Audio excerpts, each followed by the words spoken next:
apakah di sebalik parut tu dah kita minta Fat buka spek lah. Buka spek baru nampak muka ganas hang tu. Sebenarnya kan berhenti lah buat benda-benda macam ni kan. So daripada situ lah aku mula slow ni lah, tinggalkan lah benda-benda tu. Okay, Assalamualaikum warahmatullahi wabarakatuh. Macam ni jasa DJ tu jantan itu main tu Sempoi punya bangkit. Jantan nama Sempoi. Okey, ampun mesti tertanya siapa kat depan aku tertanya. Ampun mesti tertanya-tanya siapa dekat depan aku ni kan. Siapakah gerangan jejaka ni? Kalau pun nak tahu dia punya background dia siapa dan dia asal daripada mana, jangan lupa subscribe, like, comment, share. Let's go check it out.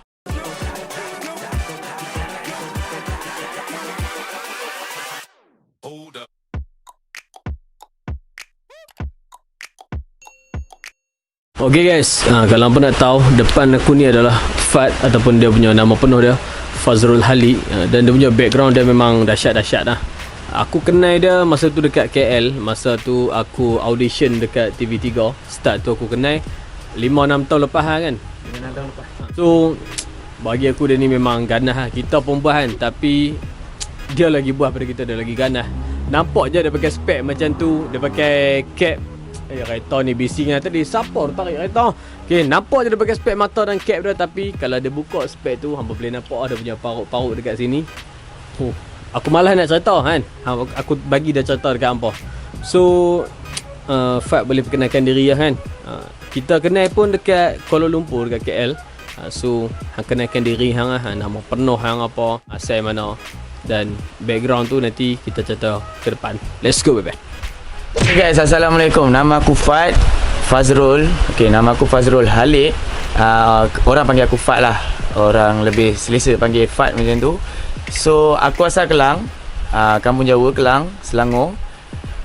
Aku boleh kenal Jazz ni macam dia cakap tadi lah. Kita orang uji bakat dekat Seri Pentas TV3. Masa tu audition mentor. Masa tu punca nak terkenalnya, bukan kita nak terkenal, boleh kenal dengan dia ni masa tu nak pergi toilet. Terserempak. Lepas tu aku tak tahu toilet kat mana. So aku ternampak Jazz, dia yang ada kat situ, seorang-seorang pegang gitar kan. So aku pun tanya, bro, mana tandas kan? Lepas tu tandas pun tunjuk jauh gila kan. Lala aku dalam Maybank kan? Dalam Maybank. Lala aku pun tak ingat aku pergi ke tak tandas tu sebab jauh sangat tandasnya. Tapi itulah secara ringkas macam mana aku boleh kenal dengan Jazz. Permulaan kenal tu macam itulah cerita dia. Okay, yang tu pengenalan macam mana dia boleh kenal aku. Aku daripada Kedah ni aku seorang-seorang tau. Aku pi ke rumah sepupuku di Kampung Baru Kuala Lumpur, Syahdu Buru Silikon ni. Naik bulan weh. Aku pi ke Kampung Baru dan aku pi audition naik motor. Sampai sana aku seorang-seorang lah. Dan dekat situ aku kenal Fat ni. Aku kenal Fat ni sebagai pemuzik dan orang yang minat muzik lah. Dan aku tak tahu background dia macam mana dan dia asal daripada mana. So selepas aku dengar dia punya background tu memang amat-amat dahsyat lah kan. Ganas daripada kita kan. Kita dekat gaduh pukul cikgu lah apa macam tu lah. Tapi dia ni lagi ganas lah. So aku nak minta dia cerita serba sedikit lah background dia kan. Kita tak biasa cerita Hendra Geni. Hendra Geni ni dia bawah ni, dia atas kepada Hendra Geni. Pagar besi tu memang menjadi teman lah. Pagar besi memang teman lah kan. So Fat, cerita dulu pekerjaan hang lepas hang habis sekolah tu, habis SPM umur 17 tu, apa kerja hang buat? So kalau nak cerita background masa zaman sekolah dulu, masa sebelum habis SPM, aku sekolah dekat antara sekolah yang paling teruk lah dalam Malaysia masa tu. Sekarang dah okey lah. Masa tu aku sekolah dekat sekolah paling teruk, antara sekolah paling teruk dalam Malaysia. Sebut sekolah mana? Sebut sekolah, masa tu aku sekolah kat Kampung Jawa. Dan ni sekolah tu dah baik dah, budak semua dah okey lah. Dah okey lah. So masa zaman aku sekolah tu, polis pernah masuk kan. 3 biji radio car, 2 biji ambulans masuk sekali sebab terjadi pergaduhan. Pergaduhan besar masa tu sampai tak silap aku masuk berita TV3. Itu pergaduhan yang besar lah kat sekolah tu, sampai sekolah tu dilabel antara sekolah terteruk dalam Malaysia, terjahat dalam Malaysia ni kan. Dia tak termasuk dengan Hendra Geni kan? Tak termasuk dengan Hendra Geni lah. Hendra Geni kira dalam Malaysia Hendra Geni lagi top lah macam tu kan. Sebab dia sekolah biasa. Tapi bila sekolah biasa terjadi macam tu, memang akan naik dia punya tu. So masa waktu sekolah kita tak ada rasa macam kita perlukan duit apa sangat kan. Tapi lepas habis sekolah tu, lepas habis SPM tu, kita perlukan duit. Tiba ada seorang brother ni, aku dah kenal dia lama lah. So dia pun cakap dengan aku, nak duit tak? So dia offer aku satu job. Masa tu aku tak tahu lagi job apa. Dia just offer je, kalau nak duit ikut dia. So malam tu aku pun standby lah. So bila dia datang, dia ambil aku pergi satu tempat gelap kan. Lepas tu tiba-tiba dia suruh, ada seorang lalu, and then dia suruh aku grip orang tu, suruh aku pegang orang tu, and then dia datang pun dia terus bedal orang tu. Itu benda pertama yang aku buat lepas habis sekolah. Buat job macam tu, itu first time lah aku buat. Lepas tu dia bedal orang. Satu soalan, gaji berapa duit dia bayarkan dalam satu malam? Masa tu aku just pegang budak tu, and then malam tu dia bagi aku 500 lah. 500 untuk kerja 10 minit yang macam tu kan. Dia bagi aku 500, and then sejak tu aku terjebak kerja-kerja pegang orang. Macam tu lah. Itu permulaan first kali lepas habis sekolah. Masa tu hang umur 17 kan? Gila weh. Umur 17 dia buat kerja macam tu. Mungkin orang tu ada hutang dengan brother yang ajak hang tu ke apa, aku tak tahu lah kan. Okey, yang tu masa hang umur 17. Lepas hang tak ikut brother tu, apa job yang hang buat? Lepas tu sampai hang cuci tangan lah. Sampai kita jumpa pertemuan kita di TV3 tu. Sebab kita jumpa pun 5-6 tahun lepas kan. So masa tu umur aku baru berapa kan. Aku ikut brother tu lama. Dan macam-macam kerja yang aku buat dengan dia lah. Dan kebanyakan kerja memang aku akan pergi pegang orang. And then bila dah lama, selalunya dia lepas. And then dia just cakap, okay kau pergi cari budak ni kan, kau pergi cari budak ni, macam tu. So aku pun pergi cari dan aku akan buat kerja lah. Macam tu lah. Untuk dapatkan apa yang orang tu nak kan, daripada orang tu.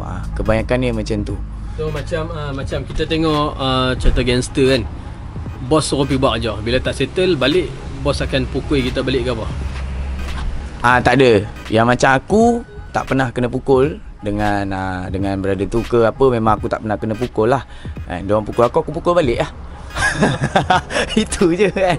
Itu je, diorang pukul aku pukul balik. Tapi macam aku cakap sebab macam kita orang bukan yang jenis mafia yang buat kau tak siap kerja, kau kena kan. Macam dalam filem-filem tu tak ada sampai macam tu lah. Kita orang tak siap kerja, tapi selalunya siap. Selalunya akan siap. Selalunya akan jumpa orang tu, akan tahulah orang tu kat mana ke apa, kita akan dapat lah orang tu. So selalunya siap lah, jarang tak siap. Aku lepas habis kena buang sekolah apa semua kan, lepas tu kita payah nak cerita, kita dah jadi baik lah ni, sampai pukul-pukul orang. Memang gangster lah orang cakap kan. Lepas tu macam mana boleh berubah dan hang menega apa pula lah lepas hang tak buat job ni, hang menega apa pula dan macam mana boleh berubah? Ini soalan membabitkan family kan. Apa impact yang hang dapat daripada kerja yang hang buat, dan apa pandangan family hang tentang kerja yang hang buat ni? Depa sokong ataupun depa tak sokong? Confirm diorang tak sokong kan. Kerja yang lama tu kan, memang tak pernah sokong lah. Aku banyak bergaduh dengan abang aku. Memang banyak bergaduh dengan abang aku sebab abang aku tak sokong apa benda yang aku buat ni. Memang satu family memang tak pernah sokong lah. Tapi macam yang ni sebenarnya dalam family aku tak ramai yang tahu kerja tu dulu. Yang tahu abang aku, adik aku, bapak aku pun tak tahu. Sebab kalau bapak aku tahu time tu, pecah lah kepala aku. Sebab sekuat mana pun kita, mak dengan bapak ni kita tak mungkin boleh lawan. Kau jadilah juara tinju dunia pun, macam contoh Habib ke apa pun kan, dia tak akan dapat lawan bapak dia sendiri kan. Kita tak mungkin dapat lawan orang tua kita sendiri kan, yang besarkan kita daripada kita kecil. Itulah. So pada adik-adik di luar sana, dengarlah cakap mak ayah, sebab mak ayah tahu apa yang terbaik untuk kita kan. So family memang tak pernah sokong, tapi macam bapak aku memang tak tahu aku buat kerja. Yang tahu abang aku lah. Macam tu. Okay, kita tak biar sembang lah pasal gangster ke apa. Kita terus straight to the point lah. Sebenarnya Fad main sini, dia nak beli lori aku sebab dia dah ada bisnes kan. Lepas ni dia buat bisnes kucing, grooming kucing apa semua, dan jual peralatan kucing lah kan. So banyak-banyak juga kucing dekat dia, kucing yang harga mahal-mahal, simple-simple punya harga. Dan seorang gangster pencen sekarang ni buat bisnes kucing. Bagi aku, lawak lah. Macam daripada gangster boleh jadi seorang yang penyayang. Kalau macam aku buat kucing ni, rasa macam mana boleh jadi macam tu kan. Aku pernah kerja pasang pelamin.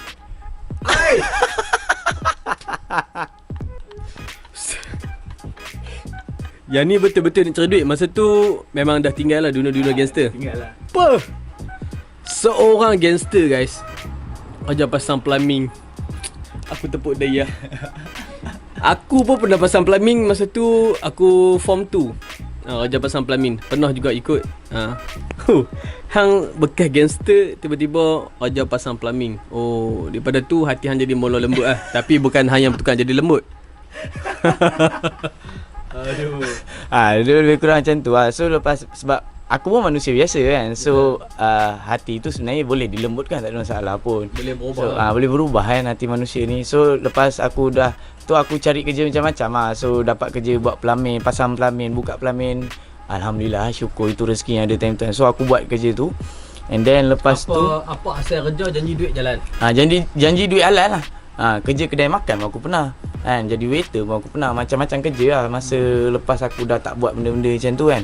So sebab macam aku pelajaran tak tinggi kan. Kita pelajaran walaupun tingkat 4 sekolah tu ibarat macam kita duduk tingkat bawah sekali lah. So apa yang ada bedal lah. Aku banyak fokus pada grooming kucing lah. Grooming home base. So kita banyak pergi rumah customer, kita pick up kucing customer apa semua. Macam tu lah bisnes yang aku buat sekarang. Itu bisnes aku sekarang. Berperasan dekat pipi fat ni belah mana? Belah kanan ada satu parut panjang. Belah kiri ya? Belah kiri. Belah kiri sini aku rasa macam belah kanan. Ada satu parut panjang yang dilindungi oleh spectacle lah. Spectacle betul tak? Spectacle. Ada satu parut yang dilindungi spek mata guys. So sebab tu Fat pakai spek mata. Dia nak aku pakai spek mata sebab rabun enggak? Yalah tapi spek tu aku saja pilih besar sikit. Yalah, salah satunya dia nak tudung dia punya parut tu lah. Sebab nak tudung kisah silam dia lah kan. Satgi orang tanya, weh parut hang pasal apa kan. Tapi aku kadang kalau pakai spek memang tak perasan lah kan. Sekali sembang dia dah tengok lama-lama tenung kan. Macam nak jatuh cinta. Oh nampak lah parut kan. So guys, apakah di sebalik parut tu, dah kita minta Fat buka spek lah. Buka spek. Baru nampak muka ganas hang tu. Ganas? Kabur terus. Kabur terus Okey, gila nampak ganas kot muka dia kan. Aduh. So jambu lah sekarang. lah ni dia jambu lah. Kek angkat kek. Kek rambut serambai. Dulu rambut merah ni. So hang cerita, apakah di sebalik parut ni ada dekat pipi hang? Parut ni kalau aku nak cerita, aku harap orang tak terkejut lah. Masa tu tengah one by one. One by one kan. Kita one by one time tu dekat dalam hutan. Tengah one by one. Ligan ke apa? Ligan. Aku ligan dia sampai dalam hutan. Kejar. Tersadung kena batu. Ambil betul. Taklah, bukanlah. Masa tu gang fight, tengah gaduh and then tiba-tiba tak perasan kayu 2-4 pak yang tu terus kat sini. Dia koyak ah. Dia koyak and then ada kesan-kesan kayu dalam tu apa semua. So tapi aku tak pengsan, still bangun lagi. So itu je lah cerita parut ni. Tak ada cerita yang menarik pun. Sebab sebelum kena parut ni tak pernah kena apa-apa. So kita rasa macam tak ada apa yang boleh kena kan. So bila terkena ni mungkin ni jugalah yang membuka mata aku kan. Kau tak kuat mana pun sebenarnya kan. Berhenti lah buat benda-benda macam ni kan. So daripada situ lah aku mula slow tinggalkan lah benda-benda tu. Banyak pengalaman, nampak biasa-biasa. Aku pun nampak dia pakai spek kan. Dia pakai spek mata. Budak ni baik Tapi di sebalik baik dia tu, background dia tu, kita ni manusia kan. Kita bukan asal daripada pondok kan. Bukan asal daripada tahfiz. Tapi kita cuba untuk jadi macam orang pondok, macam orang tahfiz. Kita kena berubah kan. Kita nak jadi baik. Tapi kita tak naik dek puji, kita tak jatuh dek maki lah. Apa-apa kita jalan terus lah. Walaupun kita ni siapalah sangat, kita ni main daripada mana, tapi kita tetap nak jadi baik. So pengalaman Fat ni bagi aku inspiration lah kan. Sebab dia kawan aku sendiri. Kalau orang lain punya background kita tak kenal, tapi bila kita dengar kita macam tak apa tu dia. Tapi ni kawan aku sendiri yang mempunyai background ganas daripada aku. So memang respect lah kan, daripada support dia dan sampai penghijrahan dia. Dan memang sempoi. Okay, so sebenarnya Fat main sini, dia nak tengok aku punya lori. Dan aku update dalam WhatsApp mah. Aku update dalam WhatsApp. Dia tanya, "Oi Jas, cantik lah lori kau kan." Aku datang lah. Dia terus test drive. Dan video tu ada dekat channel dia, Fazrul Hali. So dia memang berminat dengan lori ni. Tapi aku sayang lah, lori ni aku baru siap restore. So kepada anda semua, thank you so much sebab tonton video kami sampai habis. Jangan lupa subscribe, like, komen, share. Yang baik jadikan teladan, yang jahat jadikan sempadan kan? Bukan taman sepadan. So kata-kata semangat sikit untuk mereka di luar sana. Jangan pernah give up lah dalam life kan. Kita manusia ni ada jatuh bangun, ada turun naik, tapi kita jangan pernah give up dalam life sebab dekat sini kita ada Allah. Itu je lah yang aku boleh cakap kan. So kalau kita sejahat mana pun kita jangan pernah lupakan satu benda, tiang kita kan. Solat tu jangan tinggal lah. Sampai sini saja video aku dengan Fat untuk kali ni. Kepada anda semua, jangan lupa subscribe channel aku Jas Aidin dan channel Fat Fazrul Hali. Jangan lupa subscribe, like, komen, share. Assalamualaikum guys.